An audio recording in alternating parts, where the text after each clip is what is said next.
This was Coachella. My birthday. This was Coachella, Indio, California. April 17th. 17th of April, 2011. 7th. Behind the stage, to the side of the ramp, our band has gathered. We stepped off the pair of golf carts that have brought us the half-mile from our dressing room in battery-powered silence. The air is warm and electric blue. We acknowledge each other without words, using nods and smiles, back slaps and other gestures of encouragement. Instincts surge. Every other concern falls away. Since 1981, we've released our songs on vinyl, cassette tape, CD, digital audio tape, mini disc, ringtones, MP3, streaming and download for purchase or rental. I've long since learned to relax and cease worrying about how the music finds its way to your ears. Just play, just write. As long as I keep those calluses on my fingertips hard and maintain an enthusiasm for making music, I'll be happy most of the time.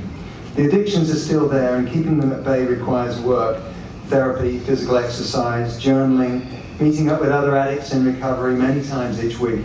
It's a big commitment and not to be taken lightly. Red Carpet Massacre was hard. We had massive problems getting the news out that we had a new album. No radio play, no MTV, no interest in writing about the band at Rolling Stone or the NME.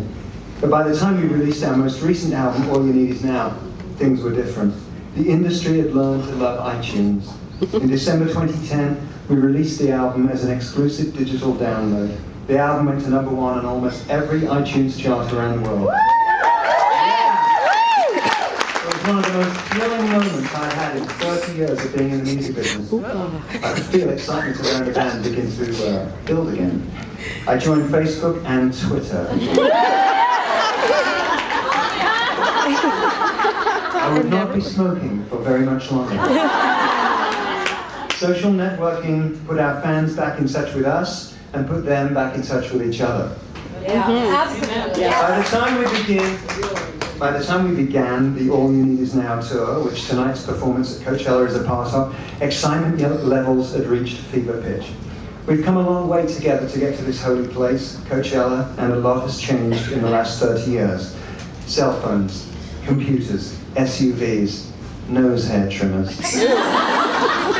supplements, Propecia, paperless itineraries, in-room humidifiers, steam rooms, saunas and gyms, pre-show massage, Twitter, Spotify and Amazon, touring with 3,000 songs in my pocket and 30 books on an iPad, therapy by Skype, great coffee everywhere.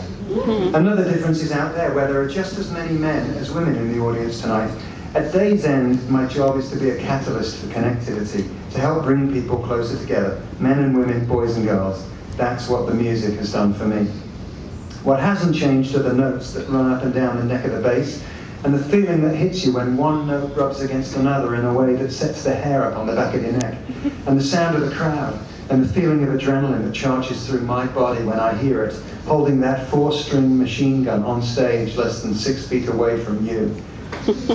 Simon is running through his vocal warm-ups, which we so often rib him about. Nick has a plastic cup in his left hand and is taking sips from it, now reaching his right hand upward to flash a snapshot on his camera.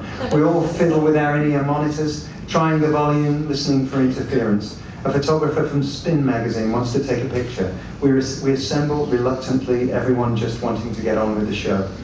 It's an outdoor festival, so tour manager Craig will not get to give his usual cue to take the house lights down. Tonight, that is one of God's jobs, and what a job of it is doing. A glittering bauble of sunlight fights to stay above the horizon. A full moon appears, a late-coming VIP that takes a seat above the lighting gantry at 11 o'clock high. Nature presents for us a better light show than any human being could have ever created. A perfect breeze causes my butter scarf to flutter. All the signs are good. We walk together up the ramp. The stage is set, the electronics are primed, the audience ready. Nick walks on first, in a black net snood borrowed from Lady Gaga. That would only happen once. He walks across the stage and onto the riser, puts down his camera and touches the Andromeda synthesizer, from which issues forth a sample of the exact sound it used to begin our first single, Planet Earth, written and recorded over 30 years ago. My heart's pounding. There's no better time than this, when I'm about to take the stage and the future belongs to me.